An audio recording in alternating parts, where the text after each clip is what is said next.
I mean, the only reason that I think it's so hard is because it's just so different from English. It's kind of like English, but flipped backwards and upside down, you know? So once you get your head around how it works and like the little mechanics and stuff, if that's what you're into, that makes it easier. Some people just have a good memory or they have a good ear for language. If you don't, though, there's always a couple of phrases. There's a few catchy phrases in Irish that, at the very least, it's kind of fun to say them, and most people understand them. And it's just a way of feeling included if if you're in that kind of a group. But I would recommend it. Why not?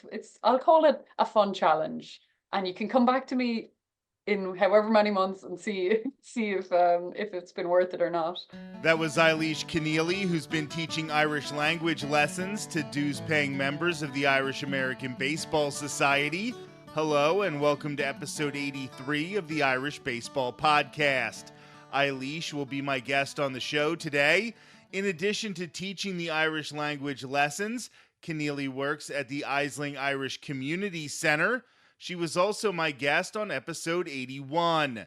When we left things off in our conversation last time, we were talking about the counseling sessions provided by the center and that there is a lack of attention to mental health care in many parts of rural Ireland. There honestly is. You're so spot on with that. And I do think that's something you probably wouldn't notice if you did just travel to Dublin and then do a quick detour to the Cliffs of Moher and then back to Dublin again, which unfortunately is all some people get time for. But again, I'm sure on your travels you would have had encountered the same. There's just a lot of people that they have a lot to say. They just are not very good at saying it sometimes. And that's just partially because Irish people are also really judgmental and will roast you so quick. We'll call you out on everything.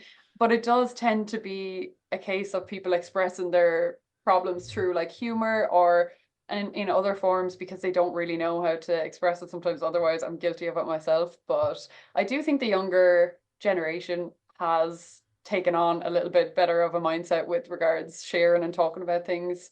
And hopefully we can pass that on to the older members of our own families and get them opening up a small bit. Even just the smallest things of just expressing like when something's bothering you, or it doesn't necessarily have to mean the be all and end all. But I do think there's been a little bit of a shift, so hopefully we go in that direction. And I mean, it's the same here. It's just a little bit less apparent sometimes because people, anyway, from my New York experience, everyone's just probably too busy to talk about things. But it can be very isolating to live in the US as well, I'm sure. Like, again, it's not rural Ireland, but there's plenty of people that would love to have a place to go or someone to reach out to that doesn't cost an arm, a leg, and six medical bills to your house. So that's what we're trying to provide here and trying to get people in as often as they can in person, because to be honest, once you're not isolated and once you're not lonely, that's kind of half of the battle's solved already. That is incredible. Thank you so much for all you do there. I would like to talk a little bit now about your background because I think you touched on it just a little bit that you do come from Ireland, and obviously the accent is still very strong, and that's amazing. So why don't you talk a little bit about your background and what led you to Yonkers, New York? Absolutely hate talking about myself, but we'll get there. So I actually was born in New York. So that's kind of the curveball that most people are not expecting from me. But my parents emigrated out here in like the 80s and they met in New York City. And I was born in Queens in like what, 97 or something, and moved back to Ireland when I was about 1.5 and grew up then in kind of South Kilkenny, Waterford direction. Mooncoin is the little parish, if anyone's familiar, but it's one of those places that I was able to travel between. So I grew up in Kilkenny, but I also spent a lot of time in the Iron Islands. So I was lucky I had like two homes almost. And yeah, I loved it. I ended up studying music, Irish and English in UCC, and went on to do a master's in education for secondary school teaching. So I guess middle and high school here probably. And I knew I wanted to travel. I just didn't know where or how or when it was going to come about. I spent a little bit of time in South Africa and then I decided I wanted to come to the US. And I have a godparent in Long Island. I have another godparent in Pearl River. So New York made a lot of sense for me as well. My parents have some family friends. And I ended up really just kind of landed on my feet. I just sent a couple of emails, didn't even officially know how to apply for jobs here, but we made it happen. And also turns out that I had a friend of a friend with some accommodation. So I've been here and it's settled in Woodlawn for the last year and a half. And yeah, it's nice. I've been over and back a couple of times and it can be hard. Like it's a little bit hard to just live in kind of alone away from your own family. But again, Woodlawn is a very friendly neighborhood and New York has a lot going on, a lot happening here. So I honestly do love it. I wouldn't change a thing. So did you move back to Ireland so young that you didn't necessarily experience the culture shock, and the culture shock was more moving back here? Is that what you would say? 100%. That is kind of spot on. I didn't really talk, I suppose, before I moved home, so I didn't have an accent. Um, yeah, I don't think I would have noticed anything. Maybe the weather. I don't know. That's about it. Was your time in the Aran Islands, is that when you really started to want to preserve the language? Because from what I understand, there is a lot of Irish spoken there, and it's almost spoken more than English. If I'm, like I said, if I'm not mistaken, I know things from books, you know them from experience. But is that what sort of sparked your interest in the language? I think so, because again, when I was growing up as a smaller child, we didn't speak Irish as like a first language or a daily language at home. It took us a couple of years later when I started learning it properly in school. My dad used to like speak a little bit to me every day, and it was just those few words. I used to get so excited to speak a little bit of Irish to him. And the same when I used to go up to his family and they would go off on a huge tangent that I was sitting there like, wow, I have no idea what they're saying, even though I still did understand Irish, just not to that extent with all the slang and all the Irish muttering and stuff. But I did find that was probably something that sparked my interest. I was like, I'd love to be able to hold these conversations at the same speed that they don't have to slow down for me. And I guess I only learned it really through school, but I had a lot of help at home. So it is a little bit easier and I was able to immerse myself in it, which is a huge thing when you're learning languages. And being able to listen to Irish around you is hard. Like you have to go and seek it out, like listening online and listen to radio shows and, TG Cahir and programs and things like that. But it definitely sparked my interest in Irish traditional like music as well as the language. But both of those I can probably attribute to dad's side of the family and everything going on up there. Well, I would imagine that music has to be one of the best ways to learn it, because I don't think you're going to find a lot of television or a lot of media properties that are going to be speaking Irish. So a lot of those old songs still are in the old language. So I guess that leads into your interest in studying music. Was that part of it? And is preserving Irish music just as important as preserving the language? It absolutely is. But just to backtrack, there definitely has been such a great improvement in those media production of Irish language dramas, shows, movies, podcasts. It actually has been a complete 180 since I've, been growing up even. So it's great to see that much. But again, I don't even really watch that much TV or listen to the radio that often. So again, that was music was one of the ways that I connected with the Irish language just through some of the like older Shannon songs and ballads. And I do have to hand it to some of the kind of collectors of Irish traditional music, even just the people who were able to write the tunes down, because again, nobody knew how to write the notes down. Everything was learned by ear. All the stories, songs, tunes, they were all passed down by ear. And those are the type of things that are really sacred. Like they're amazing when you have them, but if you lose them, you can't get them back. So that's a huge thing as well. And I think being able to read music just about I still struggle, but being able to like study it and further my own knowledge helps me write down tunes that like my family would know or like songs that were passed down to me by my own grandparents and stuff. As Irish Americans here in the Irish American Baseball Society, and let's say we're going to take one of these Irish courses and we're going to do our best to try to learn the Irish language. How hard is it, and how much patience do we have to pack? Because I don't know if you're aware of this, patience isn't always one of the Irish strengths here. it's a hard language to learn, am I right? 100% it can be. Yeah. I mean, the only reason that I think it's so hard is because it's just so different from English. It's kind of like English but flipped backwards and upside down, you know. So once you get your head around how it works and like the little mechanics and stuff, if that's what you're into, that makes it easier. Some people just have a good memory or they have a good ear for language.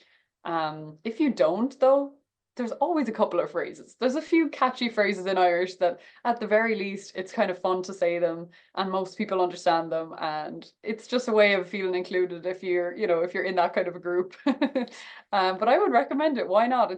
I'll call it a fun challenge. And you can come back to me in however many months and see if it's been worth it or not.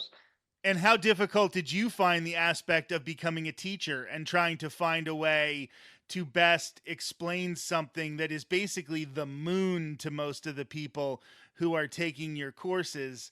Like, this isn't like trying to teach somebody who knows English Spanish, where some of the things make sense and there's Sure. definitely been crossover over 100 years or so, but you're dealing with people who this is completely different, and I imagine teaching was something that was completely different for you. So how did you adapt to that? Oh my God. Yeah, it's been a steep learning curve, I will say that. And I definitely still think I have a long way to go and a lot to learn myself about teaching. But I think hopefully the fact that I didn't speak it as my own first language and had to learn it from an English first, then Irish kind of point of view, I do think that helps me understand what the connections might be because there are some. And just in general, trying to encourage anyone who's learning it with me just to be really immersed in it, to like listen to extra things or follow creators that speak Irish or any of the above. But I honestly don't know. It's so confusing to some people, and then some people really pick it up. It's kind of a fun game of will this make sense for you, or are you just going to be sitting there looking at me like, what did you just say? So I do enjoy the challenge, and I hope they do too. They still come back every week, so good sign so far. And what are some other ways that the center not only helps the community, but helps to promote Irish culture? Because everything you're doing for the community is amazing. And I know there are a lot of Irish people in the area, so that helps a lot. But just generally, how are you promoting Irish culture and help keeping it alive in a community where we're becoming more and more Americanized every day? The world itself is becoming more Americanized. I'm not talking about Irish Americans, just you'll see people Everything. talking about college football over in Ireland. It's the whole society is doing that. So how are you keeping Irish alive beyond just these courses? So that's actually a really good point. I think, to be honest, it's changing everywhere, and the kids growing up in Ireland now have a complete different, take on Irish culture to what their parents and grandparents would have had. But as far as the Ashling Centre goes and what we do here, we have just very small, it's almost like a little sprinkle of Irish in every single random thing that I do in here, at least. Some of the other staff probably don't push it as much, but even if we're making Facebook posts, for example, we'll sometimes just include a little line Oscoilga, just a small little phrase at the end or a little translation of something underneath. Again, if we're making an announcement at an event, we'll sometimes just finish it with Gurmagat or Slongafol or a little phrase that if you don't understand what it means, you can kind of pick up on it from context. And again, small things like with the youth, like the children growing up in Woodlawn, no matter where their parents are from, the summer camp that we run, we sometimes just have small little songs that would be Irish songs or little phrases of Oscoilga that they can pick up. And children are like sponges. So honestly, in my head, if you can kind of keep a little bit of Irish music, Irish dance, Irish like songs, traditions, cultures, phrases, even in English, the phrases, any of that, if you can impart it on the children and the young people, it's going to stay around. It's not going anywhere. So that's kind of our goal.